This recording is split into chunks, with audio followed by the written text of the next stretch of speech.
Climbing in Africa in March and एक उनका ऐसा पहाड़ था जो नंबर है मशहूर है, उन्होंने खुद ही उसको मशहूर बनाया है। उससे ज़्यादा ऊंचाई के पाकिस्तान में 100 से ज़्यादा पहाड़ हैं। How do you guys survive? Like, for you going to a track tomorrow? जुल्मत शब से तो कहीं बेहतर था, अपने हिस्से की कोई शम्मा जलाते जाते। वाह। दुनिया में इज्जत मिलती है। अली भाई की आपने बात की, लोग यहाँ से आके उनको फ्रांस स्पेन लेके जाया करते थे और वहाँ पे जाके वो सेशन देते थे, लोग बैठ के उनकी बात सुनते थे। Assalamu alaikum everybody, welcome to Wrap Up with Runway. I'm your host Walia and today we have a very special guest with us all the way from Islamabad.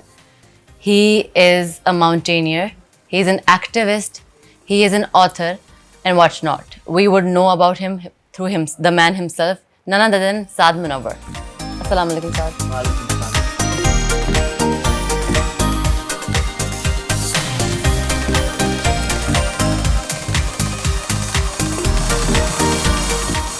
अल्लाह का शुक्र, आप कैसे हैं? अल्हम्दुलिल्लाह, thank you for having me over. Thank you for coming. Okay sir, तो सबसे पहले हम लोग स्टार्ट करेंगे knowing the startup point. Like जितना मैंने रिसर्च किया है, I know that you have not done a degree on this, you know your degree is different. I've done a degree in telecommunications. या दैट्स वेरी डिफरेंट। या so how did you and up doing?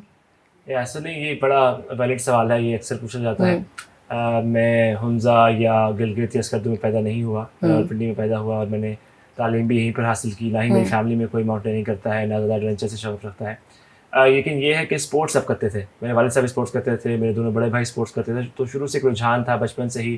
Cricket, football, basketball, squash, table tennis, हर game मैंने खेली है national level पे, यानी कि inter colleges, inter universities, clubs, तो खेलने का बहुत ज़्यादा रुझान था।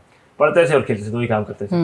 तो फिर ये हुआ कि अराउंड कॉलेज के टाइम में एक ट्रिप हमारा गया कॉलेज का हाइकिंग के लिए, और वहाँ बिकॉज मैं स्पोर्ट्स करता था तो फिजिकली फिट था।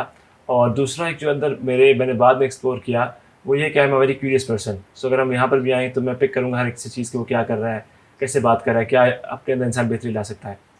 तो क्यूरियस इंसान के लिए ट्रैवलिंग बहुत ही एक मज़ेदार चीज़ है, because every day you learn something new. So travelling, trekking, hiking, climbing, वो सारा लिंकअप होता चला गया मेरी ज़िंदगी में।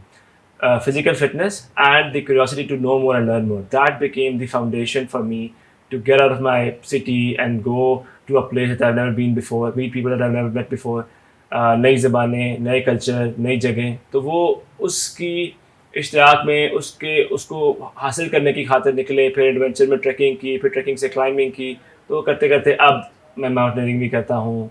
अच्छा, फिर जब दिल किया कि यार इन तमाम चीज़ों को जो खुद मुशाहिदा से हम गुजरे हैं, इसको कैसे लोगों के साथ शेयर करें। तो फिर उसको लिखता मैं था बचपन से थोड़ा बहुत, लेकिन किताब की शक्ल में वो मैं ये समझता हूँ कि अगर वो मुशाहिदात ना होते तो वो किताबें भी ना होती। तो मैंने 2 किताबें लिखी हैं, तीसरी भी मैं लिख रहा हूँ, कुछ डॉक्यूमेंट्रीज लिखी हैं, शॉर्ट फिल्म लिखी हैं। तो सब की सब जो भी बड़ा मैंने लिखा है वो एडवेंचर, ट्रैवलिंग, लोगों से मिलने, लोगों से सीखने, जगहों से सीखने, नए कल्चर्स उनको एक्सप्रेस किया है। So this is how it started and इस वक्त कहाँ तक पहुँचा। And the way you explain it so beautiful, like you explain it so beautifully, and I want to go to trekking with you. अच्छा, you said about the physical strength, right? तो I think सिर्फ physical strength तो required नहीं है, because coming from me, okay, I'm going to tell you about myself, that I have this fear of going on to these roads and like कि मैं गिर जाऊँगी। भाई मैंने मेन जो किया था वो, I think वो कौन सी जगह है, मैं ना नाम भूल रही हूँ मैं, नारायण कागान के ऊपर जो एक थोड़ा सा रोड आता है, जो थोड़ा सा, हाँ, वो वाला एरिया किया था मैंने। और लाइक बहुत फैमिली वालों के फोर्स होने के बावजूद, लेकिन मैंने बोला मेरी ज़िंदगी का पहला और आखिरी सफ़र, मैंने बोला मैं I can not do it, because I have this fear that I am gonna fall down even on a big road. I have this fear and you don't have that fear. Like हाँ, ये तो एक natural fear है जो अगर इंसान face करे तो ही बता सकता है कि उन कैफियत में कैसा लगता है। मैंने कभी ये फेस नहीं किया। और एक चीज़ ये कि शुरू से ही बहुत ज़्यादा घर से बाहर निकलने का रुझान था। मैं अपने 8वीं जमात में अपनी जो कॉलोनी की टीम का कप्तान था, तो दूसरे शहरों में जाता था अपनी टीम को लेकर खेलने के लिए, अपनी किट्स बनवाते थे। सिमिलरली कॉलेज के ज़माने में तो बाहर जाना, दूसरे शहरों में जाना, अकेले रहना, कोशिश करना जीतने के लिए, एफर्ट पुट इन करना, डिसिप्लिन रूटीन, ये तो बचपन से ही इसकी आदत थी। तो इसलिए कोई इस तरह के खौफ शायद मुझे लगता है कि इस वजह से कभी I have never seen anything, I have never faced experience anything like that even on mountains. मुझे ऑब्जेक्टिव डर होते हैं, जैसे पहाड़ पे हैं, एवलांच का ख़तरा है, तो वो ख़तरा है, you can get hit by it. लेकिन अपनी पर्सनैलिटी के अंदर के बहुत मैंने कम फेस किए हैं। And that's good. Also, ये deadly sport है. You know, it's a like adventure sport as well, but like it's a deadly adventure sport. Yeah, it is. So, did your family had an issue with you coming into Yeah, it? yeah. Because you know, ammas are like that. Ammas are like that, बीवी are like that. So Yeah. even today, it is the thing is कि family के लिए it is very tough. So आज की खबर नहीं, कल की हमारे 3 दोस्त जो हैं शरपाज नेपाल में माउंट एवरेस्ट पे they got hit by an avalanche, उनकी डेथ हो गई. So Oh, it is that's a so sport, sad. इसमें life and death, it's a game between life and Yeah. death. और डेफिनेटली फैमिली के लिए tough होती है. तो मैंने उनके लिए लिखा हुआ था कुछ, मेरी माँ ने आज की बात है मुझे कॉल की कि चाहिए आपने लिखा है डेथ हुई है, ये नहीं बताया कैसे हुई है, कैसे हुई उनकी death, because they keep on of course thinking and saying to me that एक दफ़ा के लिए चले काफ़ी कर लिया, आप you know try and do it less, spend more timing something else. So definitely family के लिए टफ है, डेफिनेटली फैमिली को इशू होता है, लेकिन सिर्फ इस तक ही कि they are concern and they care about me, but they have never tried to stop me. ये मैं उनको क्रेडिट दूंगा कि उन्होंने डर लगता होगा एज अ माँ, मेरी माँ को डर लगता होगा कि यार ये जा रहा है पहाड़ों पे जा रहा है, वहाँ पर डेथ्स होती हैं, फिर भी जा रहा है, लेकिन कभी यहाँ तक नहीं उन्होंने मुझे कहा कि वो कहते हैं कि नहीं तुमने जाना नहीं है वरना मैं नहीं. बस वो बस ये कहती हैं कि हाँ मुझे याद कर अपना ख्याल रखना, मैं तुम्हारे दुआगो हूँ, मुझे अपनी खैर बताते रहना. Passion से कभी नहीं रोका. Passion रोका से. नहीं, नहीं है.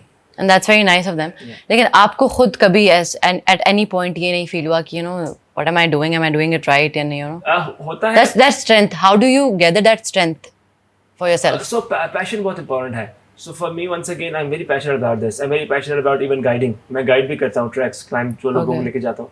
तो for me that's not even work. I love it absolutely. So मैं पूरा सारा envisioning it कि जब मैं इस तरह लेके जाऊँगा, फिर लोगों को उन लोगों को एक दफ़ा हमारे साथ साहब थे, हम कहीं पहुँचे तो वो रोना शुरू हो गए बिकॉज उनकी 15-20 साल से ख्वाहिश थी वहाँ पहुँचने की.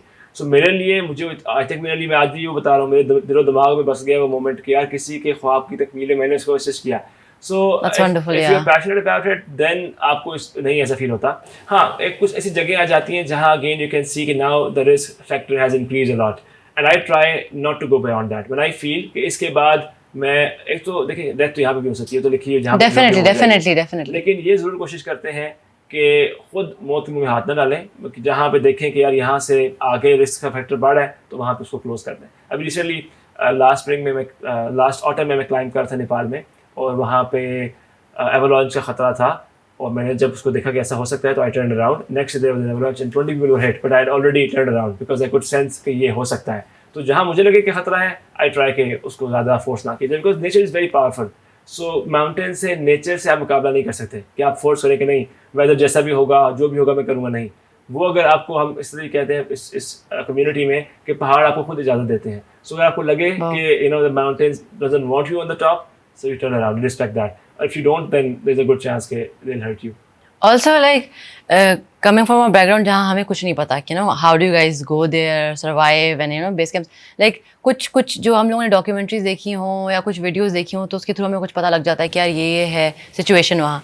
But like how do you guys survive? Like for you going to a track tomorrow, what do you need for your like?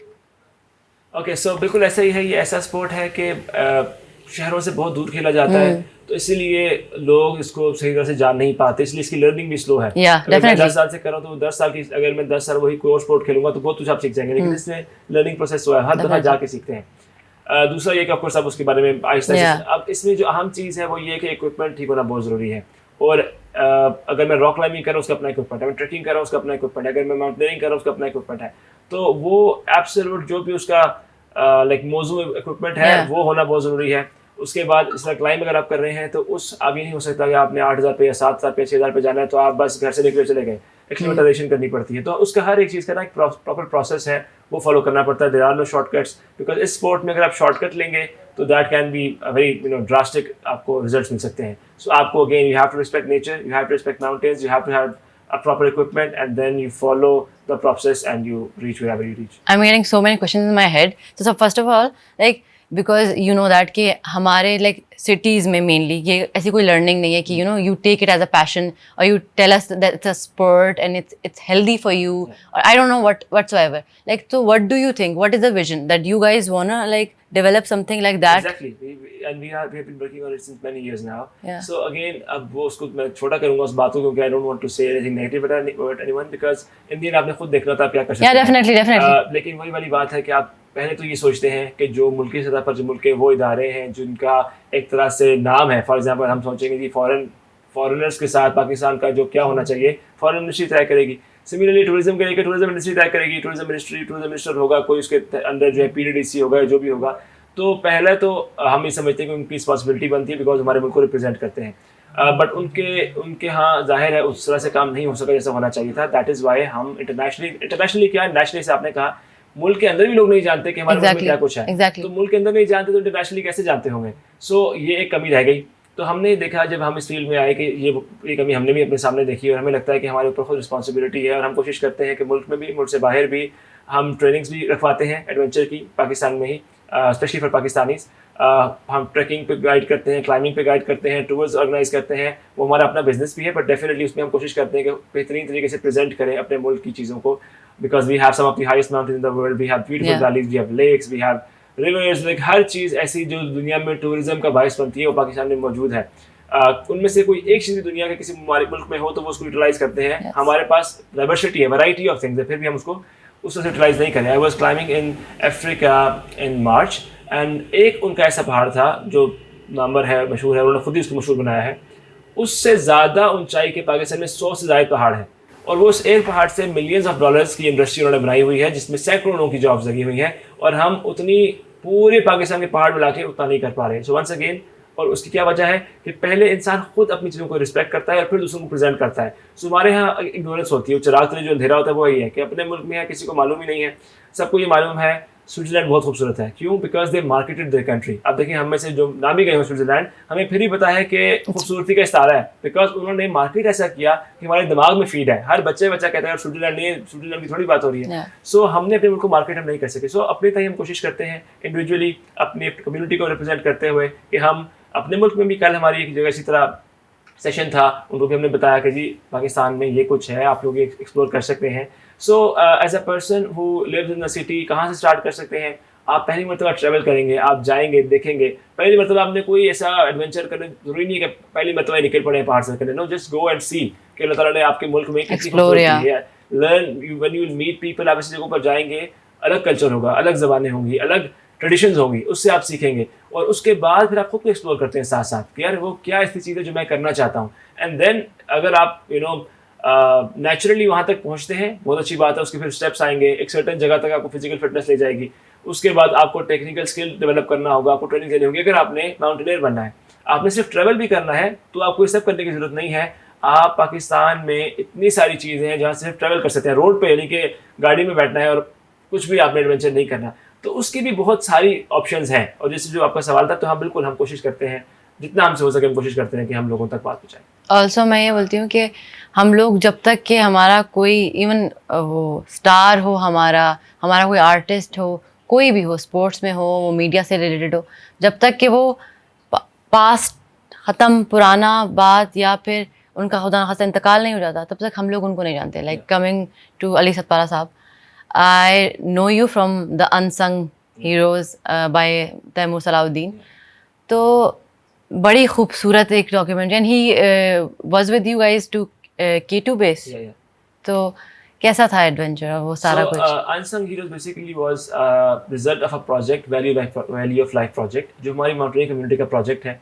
और इसके थ्रू हमने यही बात जो आपने कही, इसी प्रॉब्लम को हमने हाईलाइट किया था कि बहुत सारे ऐसे माउंटेनियर्स हैं जिनको दुनिया में इज्जत मिलती है. अली भाई की आपने बात की, लोग यहाँ से आके उनको फ्रांस, स्पेन लेके जाया करते थे, और वहाँ पे जाके वो सेशन देते थे, लोग बैठते उनकी बात सुनते थे, और अपने मुल्क में लोग उनको नहीं जानते थे.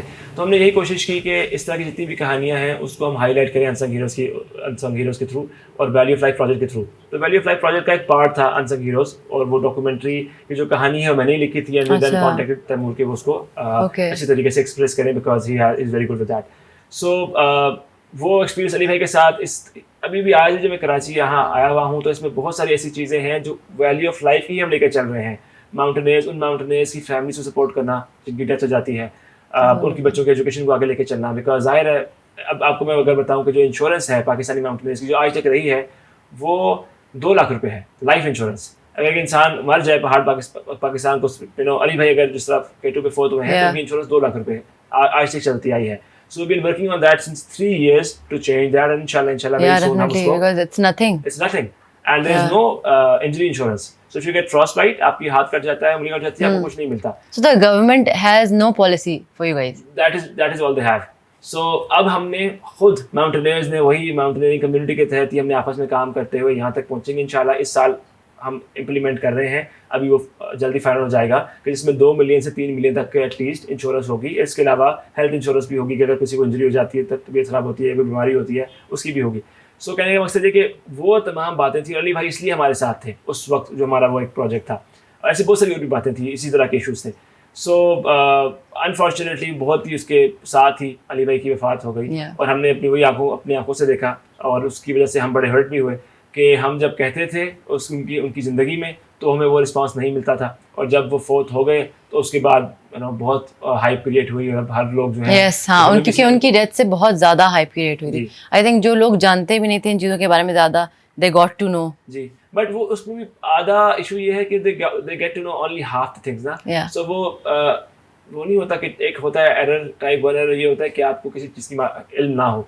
टाइप 2 एरर ये होता है कि इल्म हो लेकिन गलत इल्म हो.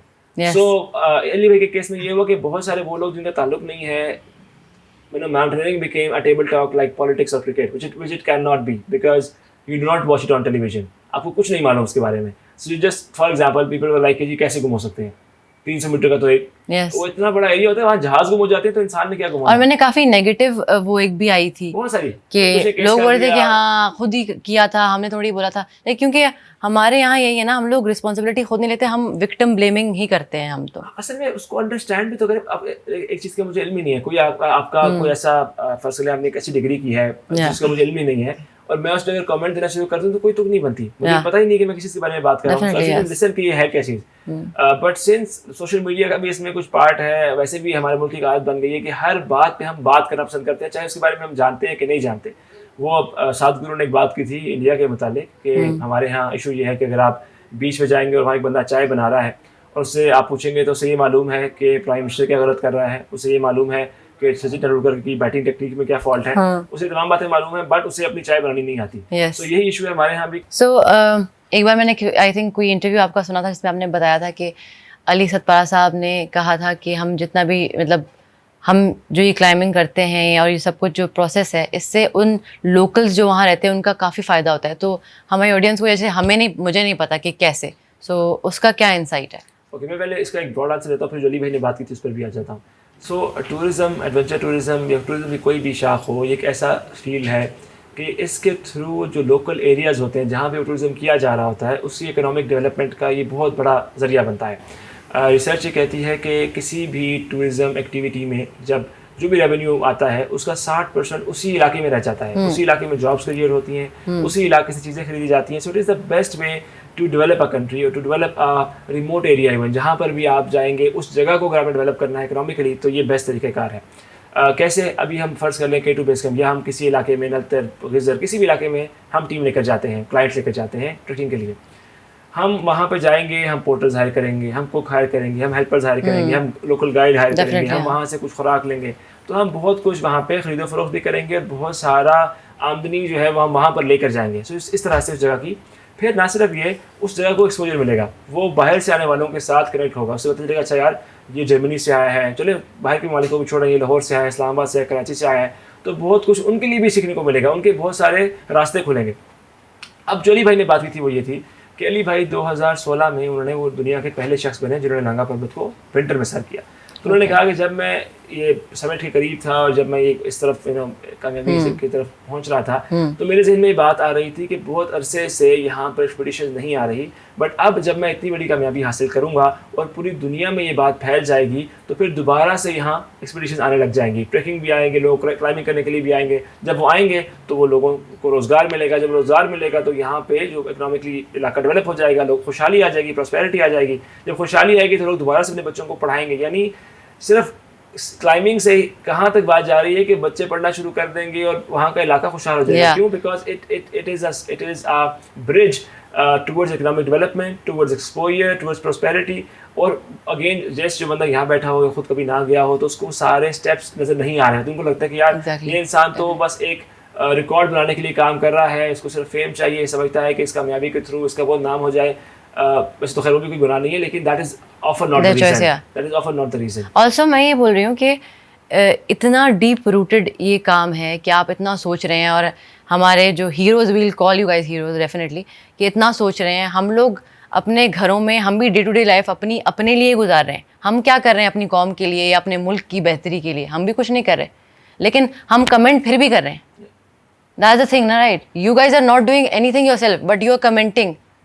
असल में कमेंट तो बिल्कुल ही मतलब वो तो एक आर्गुमेंट भी नहीं बनता उसके ऊपर, तो डेफिनेटली, लेकिन मुझे ये फील हो रहा है कि बिल्कुल आपकी बात ठीक है, सही कि वो तो एक माइनस यानी कि जीरो के ऊपर की आप बात करते हैं, ये तो नेगेटिव की बात है कि ये तो मैं समझता हूँ जायज़ नहीं होना चाहिए कि आप ऐसे करें। आप अपना जो भी आप कर सकते हैं वो करें। और उसके बाद इवन आई ऑलवेज थॉट के बैठ के मुल्क के बारे में भी इवन बात करना कि ये नहीं है, ये फलां नहीं है, उससे बेहतर ये है कि आप ये बताएं कि आपने क्या किया। डेफिनेटली अहमद फराज का एक शेर है कि शुक्वाए ज़ुल्मत शब से तो कहीं बेहतर था अपने हिस्से की कोई शम्मा जलाते जाते। सो बजाय कि आप ये बात करते रहें कि जी बहुत अंधेरा है, आप ये बताएं कि क्या आपने कोई छोटी सी भी कैंडल या कोई आपने दिया जलाया है। Because in the end of the day, at the end of the day हम मुसलमान भी हैं, हम ये सोचते हैं कि जी हमारा हिसाब होना है, तो यही हिसाब होना है कि आप क्या करके आए थे। ये नहीं पूछा जाएगा कि आपने 20 लाख कमाए थे या 2 करोड़ कमाए थे, पूछा जाएगा कि जो आपने 20,000 या 20 लाख या 2 लाख जो भी कमाया था, आपने उसका इस्तेमाल क्या उससे किसी को फ़ायदा हुआ या नहीं हुआ। सो अगर आप मुल्क से मोहब्बत रखते हैं, बिकॉज अक्सर यही बात है जी मुल्क से मोहब्बत है, उसकी फ़िक्र है, इसलिए हम बात कर रहे हैं, तो फिर ये बताएं कि आप कर क्या रहे हैं मुल्क के लिए। सो वन सेकेंड, अगर किसी की day to day life meet नहीं हो रही तो हम उसको पर्सनली नहीं कह रहे, ठीक है, बंदे ने अपने आप को भी देखना है, लेकिन रोटी आपकी अगर पूरी हो रही है तो फिर ये देखेंगे किसकी नहीं हो रही, and try to do something. Like Eidi Abdul Saeedi के बारे में मैंने पढ़ा था बचपन में ही कि वो जी जब छोटे थे तो उनकी माँ उनको 2 आने देती थी कि आपने एक आना अपने ऊपर लगाना है और एक आना किसी और के ऊपर लगाना है।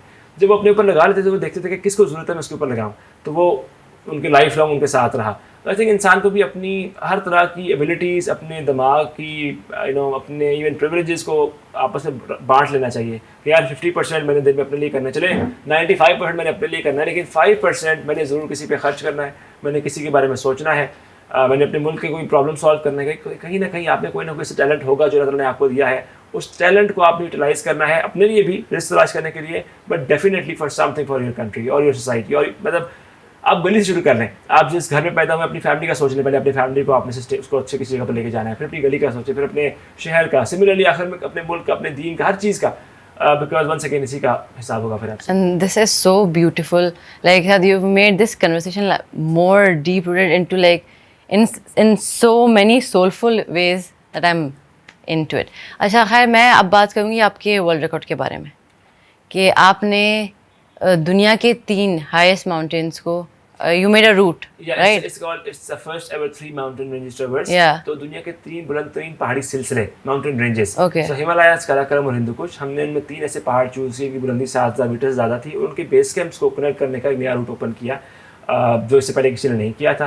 उसका पर्पज़ ये था, वो रिकॉर्ड तो ज़्यादा इसलिए बात होगी बिकॉज उसके थ्रू अगेन ज़्यादा लोगों तक बात पहुंच जाती है, लेकिन पर्पज़ ये था कि हम पाकिस्तान की जो माउंटेन डाइवर्सिटी है वो उसको अच्छे तरीके से प्रेजेंट कर सकें कि हमारे पास दुनिया के 3 बुलंद तरीन पहाड़ी सिलसिले पाकिस्तान से गुजरते हैं। ये बड़ी यूनिक बात है। फिर एक मकाम पे वो तीनों मिलते हैं। फिर दुनिया का सेकेंड हाईएस्ट माउंटेन हमारे पास है, हमारे पास बहुत सारे पासेज हैं, बहुत सारी वैलीज़ हैं, उनको प्रेजेंट करना, उनके बारे में बात करने के लिए हमने ये एक्सपीडिशन किया था, और 2019 में हमने ये किया। इसके अंदर हमने 665 किलोमीटर तय किए सिर्फ 23 दिन के अंदर। I got it. सिर्फ 23 दिन के अंदर आपने वो बाय फुट। या That's wonderful. We can talk about literature if you want. I've written books, I've written documentaries. Yeah. You said you've written documentaries, and you know I am such a big fan of documentaries. I did my thesis in documentary. Like I did my thesis on Balochi Doch, the Karai, because I belong from that side of that area, so I did on that. लेकिन तो क्या source of documentary क्या? Once again, because it excites me to know somebody likes documentary and you know. मैंने कभी भी, आपने तो पढ़ा है, मैंने कभी इसको पढ़ा नहीं है। Yeah. बट मेरे लिए वंस अगेन आर्ट किसी भी फॉर्म में हो, I believe it's a form of expression. कोई जो है वो बोल के अच्छा कर लेता है, कोई लिख के अच्छा करता है, कोई पेंटिंग करके अपने आप को एक्सप्रेस करते हैं। सो वंस अगेन मेरे पास लिखने का हुनर है, मैं चीज़ों को एक्सप्रेस कर सकता हूँ लिख के, बोल के। So valley of life project was about mountain community and about all the things. बहुत सी कहानियाँ ऐसी होती हैं जो अल्लाह ताला समहाउ आप उनके इतने करीब होते हैं कि you get to see them. So similarly 2019 में जब हमने ये रिकॉर्ड बनाया था, इसके दौरान हमारे एक और एक्सपेडिशन में हमारे दोस्त की डेथ हुई थी। एक इंटरनेशनल एक्सपेडिशन था, उसमें वो गाइड थे and he got hit by an avalanche and he died. And उसके बाद हमारे मेरे साथ जो मेरे पार्टनर थे इस रिकॉर्ड अटैम्प्ट में, he was needed for that rescue, but expedition leader मैं था, सो बिकॉज स्पॉन्सर सारे लोग इन्वॉल्व होते हैं। सो ये डिसीजन था कि हम अब नहीं जा सकते, यहाँ अपनी एक्सपेडिशन को पॉज करके वॉलंटियर करेंगे। तो हमने पॉज किया और हमने वॉलंटियर किया। सिमिलरली और लोगों ने भी अपनी एक्सपेडिशंस को पॉज किया, इवन कुछ की तो वो रह ही गई एक्सपेडिशन जब उन्होंने पॉज, बिकॉज वो टाइम दोबारा नहीं मिल सका। तो और उसके बाद उसको गए, उनकी बॉडी फोर्थ हो चुकी थी, उनकी बॉडी रिकवर करके लाए, उनके गाँव में दफनाया। तो वो सारा कुछ मैंने बिल्कुल, और उस गांव के जिस गांव के वो थे उनके लोगों के अलावा वाहिद मैं एक शख्स था जो उस गांव के बाहर से था। So I was experiencing everything, I was viewing everything. मेरा जो मुशाहिदा था एक आउटसाइडर का भी था। तो मैं देख रहा था कि यार कैसे लोगों ने अपने लाइफ लॉन्ग प्रोजेक्ट्स को पीछे छोड़ के पसे पुश डाल के उन्होंने एक इंसानियती खातिर दूसरे की बॉडी को लेकर आए हैं ताकि उनकी फैमिली को सुकून मिले और वो खुद उसको दफना सकें। और उसकी खातिर उन्होंने लाखों रुपए और 4-5 साल की मेहनत को दाव पे लगाया है और उसको सेक्रीफाइस किया, कुर्बानी दी है उसकी। तो ये तो बहुत बड़ी कहानी है। और हम बहुत दफ़ा हॉलीवुड की मूवीज़ देखते हैं, उनसे इंस्पायर होते हैं, इसी तरह की छोटी छोटी कहानियाँ होती हैं, उनको खूबसूरती से एक्सप्रेस करते हैं। बहरहाल ये मेरे जहन से गुजरा ये बात, लेकिन वन सेकेंड हम ज़िंदगी में गुजर रहे होते हैं, अपने डे टू डे लाइफ गुजार रहे होते हैं। लेकिन कोविड आ गया 2020 में, तो सारे प्रोजेक्ट्स बंद हो गए और हम अपने घरों के अंदर महसूस होकर रह गए। तो उसके अंदर मुझे मौका मिला कि कुछ दिनों के अंदर, तो कुछ दिन तो शुरू में स्ट्रगल हुई, बट उसके बाद मेरी एक ऐसी रूटीन बन गई, रीडिंग लॉट ऑफ बुक्स, और मैं अपनी दोबारा रूटीन में चला गया कि बाहर तो कुछ है नहीं, तो ज़्यादा मुतालिया, ज़्यादा थिंकिंग एंड राइटिंग। सो उसके दौरान मैंने सोचा कि यार ये चीज़ जो मैंने देखी है तो सिर्फ मैंने देखी हुई है, अल्लाह ताला ने मुझे इस पोजीशन में रखा था कि मैंने ये चीज़ देखी, कोई जानता ही नहीं है। तो मेरे ऊपर जिम्मेदारी बनती है कि मैं इसको एक्सप्रेस करूँ, मैं इसको कहानी की शक्ल में लेकर आऊँ। इसी तरह कुछ और कहानियाँ भी थी। तो मैंने ये कहानी जब पूरी लिख ली और इसके गिर्द पूरा एक प्लान बन गया कि इसको मैं कैसे एक्सप्रेस करना चाहता हूँ, तो फिर मैंने कुछ फिल्म मेकर से रब्ता करना शुरू किया। मैंने जवाद शरीफ से रब्ता किया, इज़ ए फ्रेंड। फिर मैंने तैमूर से रब्ता किया, कुछ और लोगों से रब्ता किया। तो सबसे ज़्यादा समहाउ जिस बंदे का सबसे ज़्यादा इंटरेस्ट था वो तैमूर था। पहली ही कॉल पे ही was like, I am interested in this, I want to do this, I believe in this project, I think it's a very good thing that we should do this. और उसके बाद हम बाकी जो भी ऊपर किसकी क्या वो है बात की बात है। बट मेरे लिए सबसे अहम ये था कि जिसकी जो बनती है पेमेंट हम उसको देंगे, ज़ाहिर बंदा अपना हुनर लेकर आएगा, लेकिन पहले वो इंसान हो जो जुड़ा हो प्रोजेक्ट के साथ। तो नेचुरली आई डोंट नो, पहले इतना ज़्यादा तजुर्बा नहीं था तैमूर का एडवेंचर के साथ, but he got he was connected with it, Allah ताला ने लिखा होता है। और बस फिर हमने मिलके उस पर काम किया। कहानी में लिख चुका था और उसके ऊपर जो खैर स्क्रीन पे राइटिंग है तैमूर ने खुद भी की, और हमने मिल के बड़ी मेहनत के साथ, बड़ी मोहब्बत के साथ इस पर काम किया। इसमें अली भाई, हसन जान भाई, सरबाज, अब्दुल जोशी, वो लोग हैं जिन्होंने पाकिस्तान का बहुत नाम रोशन किया है, पाकिस्तान में भी, पाकिस्तान से बाहर भी। और इसी तरह हमारी कुछ फीमेल माउंटेनियर्स भी थी। तो हम उनको लेकर गए और हमने एक इम्तियाज़ भाई के नाम पर एक कैंप बनाया था और एक पीक भी उनके नाम पर रखी थी। तो उस मकाम पर गए पूरी टीम को लेके और हमने इम्तियाज़ कैंप लगाया, हमने पीक समिट की, उसको नाम हमने इम्तियाज़ पीक रखा। इसी बात को as a representation of this thing that our mountaineers have done the nation proud and we overall as a country we appreciate them, और उसको हमने प्रेजेंट करने की कोशिश की। तो that was how unsung heroes came into being. उसके अलावा जो कुछ मैंने शॉर्ट फिल्म और डॉक्यूमेंट्रीज लिखी हैं वो भी इसलिए कि किसी जगह को उसको एक्सप्रेस करते हुए इस साल का भी मेरा इरादा है कि जहाँ जाएँ तो उस इलाके के बारे में we write a story, we write history about that, और उसके साथ साथ जो रियल टाइम स्टोरी चल रही हो वो भी करें, तो एक इंटरेस्टिंग बन जाता है। अनसंग हीरोज़ भी ऐसी लिखी हुई है कि उसमें रियल टाइम भी है और उसके साथ ही साथ जो हिस्ट्री, जो हम ये बातें बताना चाह रहे थे कि किसने कैसे अपना मिशन छोड़ के सेक्रीफाइस किया था, वो तमाम बातें भी हैं। तो उसमें सरबाज के बारे में लोगों ने जाना, अब्दुल जोशी के बारे में लोगों ने जाना, मोहम्मद अली सतवारा भाई के बारे में लोगों ने जाना। तो यही सारा पर्पस था उसको लिखने। तो आपने इसके अलावा जो अभी लिखी हुई हैं शॉर्ट डॉक्यूमेंट्रीज या जो भी, जो K2 के मुतालिक हमने बनाया वो भी मैंने लिखी थी। अच्छा, वो मैंने लिखी थी जी, सारी आपने लिखी हुई हैं। को राइटिंग उन्होंने भी लिखी, ऑफ कोर्स उसके अंदर ऐड किया डेफिनेटली, लेकिन जो फाउंडेशन स्टोरी थी वो मैंने लिखी। तो आपने अभी क्या प्लान है, कुछ ऐसा प्लान है कि फिल्म मेकिंग साइड पे आने का कुछ मूड है कि अगर रिटायरमेंट साइड पे आके जरा इसी साइड तक मैं कहानी लिख सकता हूँ और उसको मैं बहुत कुछ लेकिन मुशाहिदात से गुजरता हूँ, उस पर सोचता हूँ और कोशिश करता हूँ कि उसको ऐसा बनाया जाए कि उसके अंदर से कोई ऐसा स्टोरी भी हो कि कुछ लर्निंग वाला पार्ट भी हो, एंटरटेनमेंट भी हो ज़ाहिर है, but it should leave some a message, it should leave people thinking कि अच्छा यार क्या उनको अपनी ज़िंदगी में क्या तब्दील कर सकते हैं उसको देख के।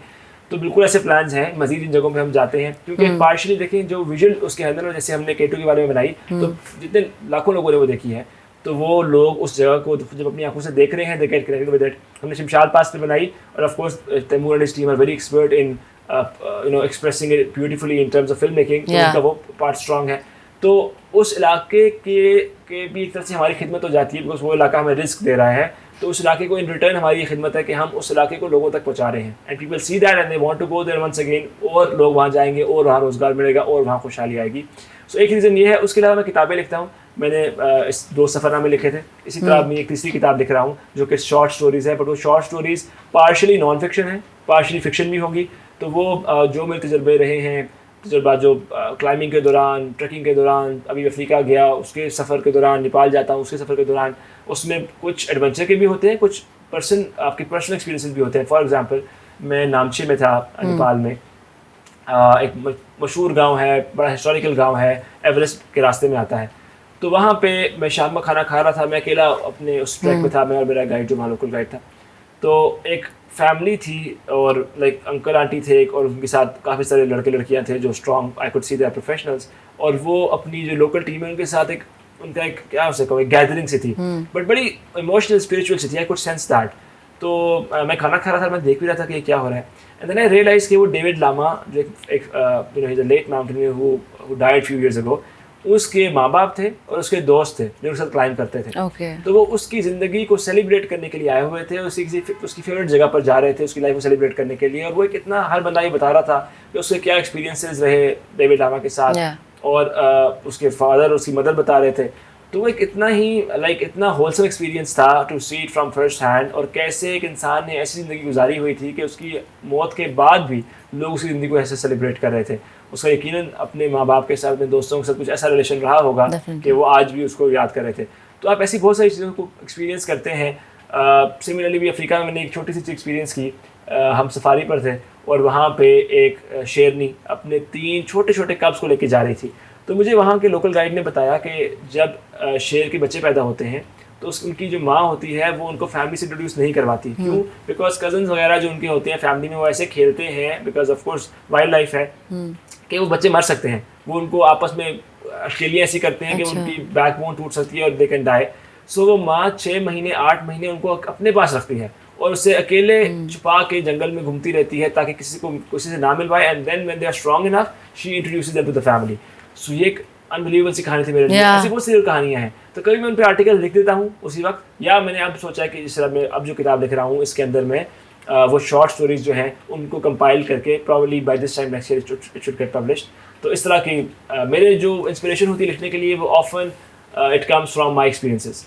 सो जो आर्टिकल्स आप लिखते हैं तो अगर हमें ऑडियंस को कहीं पढ़ना हो तो कहाँ अवेलेबल? जनरली तो सोशल मीडिया पे ही पोस्ट होते हैं। मैंने अभी तक कभी उनका वो नहीं मिला, मतलब अक्सर सोचता हूँ कि अगर मैं उनको इकट्ठा करूँ तो वो शायद ऑलरेडी किताब बन सकती हो। Definitely whatever I feel like Alison Hargreaves एक क्लाइंबर थी जो पहली खातून थी जो एवरेस्ट को अनएडेड अकेले सोलो समिट किया था, और फिर वो K2 आई 1996 में उनकी वहाँ डेथ हो गई।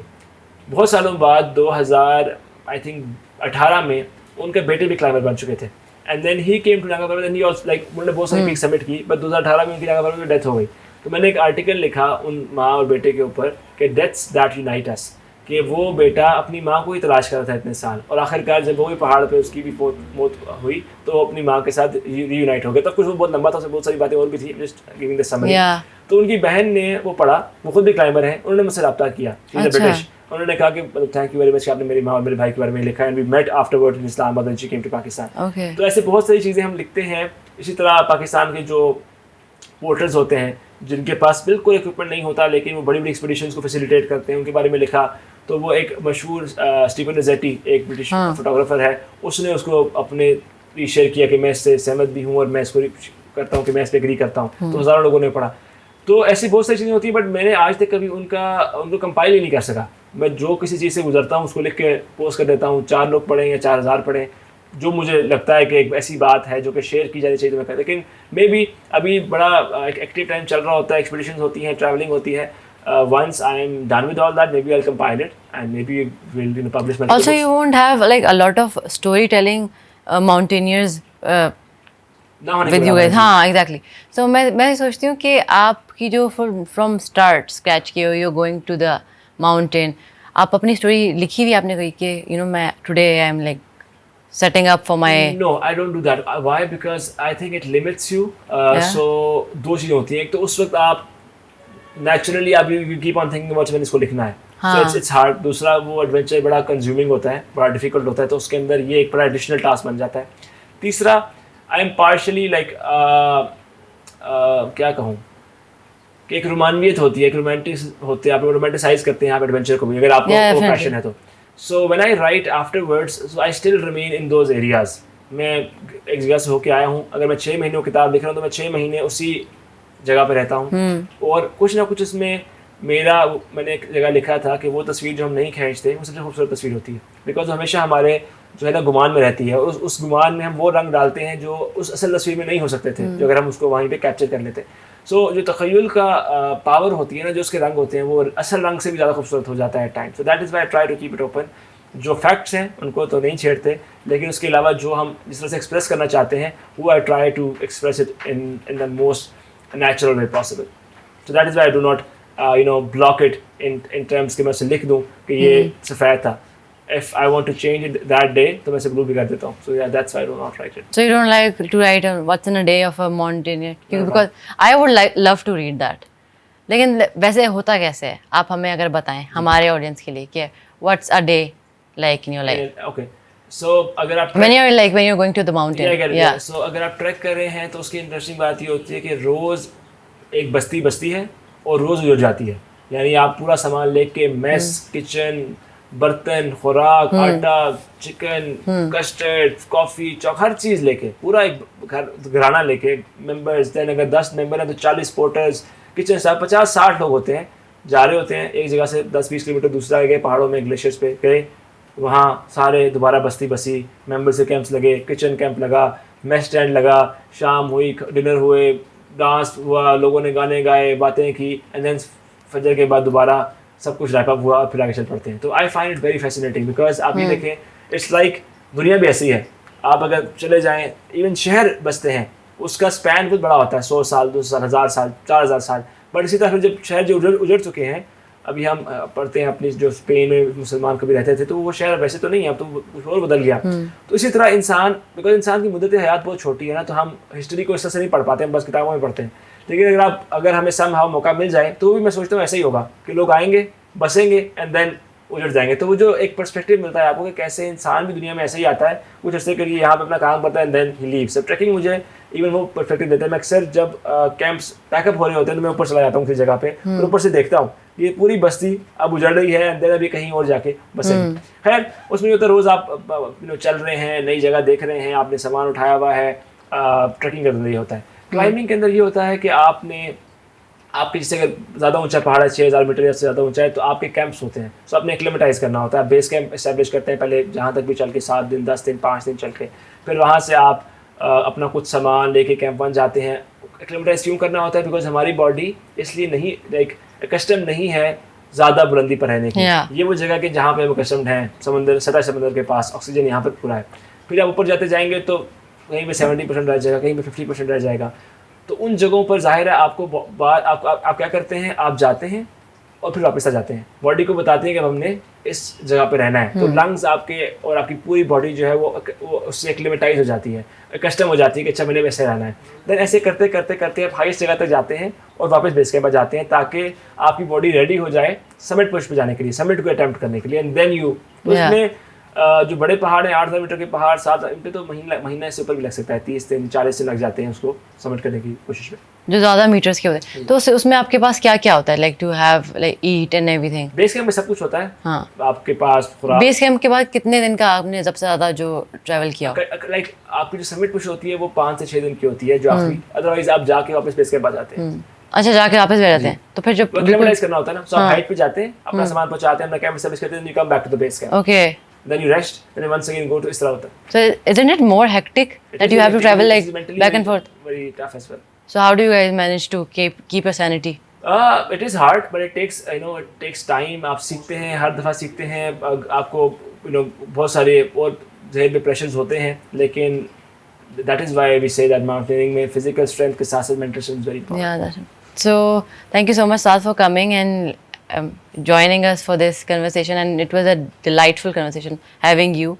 and I got to know a lot about the stuff I don't know personally. And अब मैं घर जाके ज़रा, अब आपने बोला है ना तो मुझे ज़रा है कि अब मैं घर जाके ज़रा बैठूंगी, सर्च करूंगी, देखूंगी कि क्या है असल में, क्या सीन होता है. And I am like very excited to know. दूसरा, what are your future plans like as a mountaineer? मतलब कितने साल तक do you see yourself climbing mountains and everything? So future में ये है कि ये तो नहीं मालूम एग्जैक्टली, जब तक जिसने ने साथ दिया तब तक कोशिश तो है करेंगे, बिकॉज माउंटेनिंग में कोई एज नहीं है. We have mountaineers who are still very strong in even 60s 70s में भी लोग क्लाइंब कर रहे होते हैं. बट मेरी यही कोशिश है कि जितना कुछ हो सके इसको ब्रॉड पर्सपेक्टिव में रखा जाए और अपनी जर्नी के साथ साथ वन सेकेंड एडवेंचर टूरिज़्म को इस्टेब्लिश किया जाए ताकि पाकिस्तान एक टॉप एडवेंचर टूरिज़्म डेस्टिनेशन बने दुनिया की.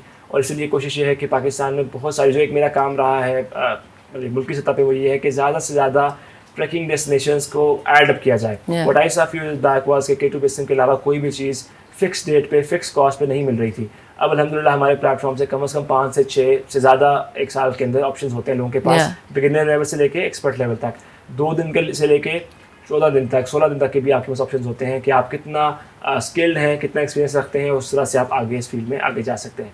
सो these are my future plans and I want to expand further. अगर मैंने आज तक शेयर कर पाया हूँ अपॉर्चुनिटीज यानी कि लोगों के लिए, जो जनरल लोग आते हैं, I would want to take it to 15, 20, 25 as much as possible, because Pakistan में बहुत सारा पोटेंशियल है, बहुत सारी नेचुरल प्लेसेस हैं और वहाँ जाकर उनको इस्टेब्लिश करना है और लोगों के सामने अच्छी तरीके से प्रेजेंट करना है. आई थिंक कि उससे मुल्क को हर तरह से, इवन हमारे इकॉनमी की बात हो रही होती है तो मुल्क की इकॉनमी को इंशाल्लाह बहुत फ़ायदा होगा.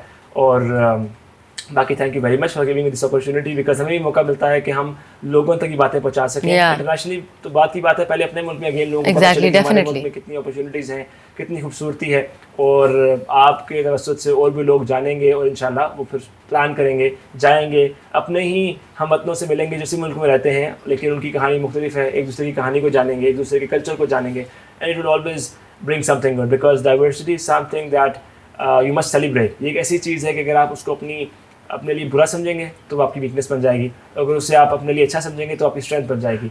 और पाकिस्तान जैसे मुल्क में जहाँ बहुत से कल्चर्स हैं, बहुत सी ज़बानें हैं, ये बहुत बहुत अहम है कि उसको एज अ स्ट्रेंथ यूज़ किया जाए और उससे बेस्ट तरीके से यूटिलाइज़ किया जाए इंशाल्लाह. Thank you so much.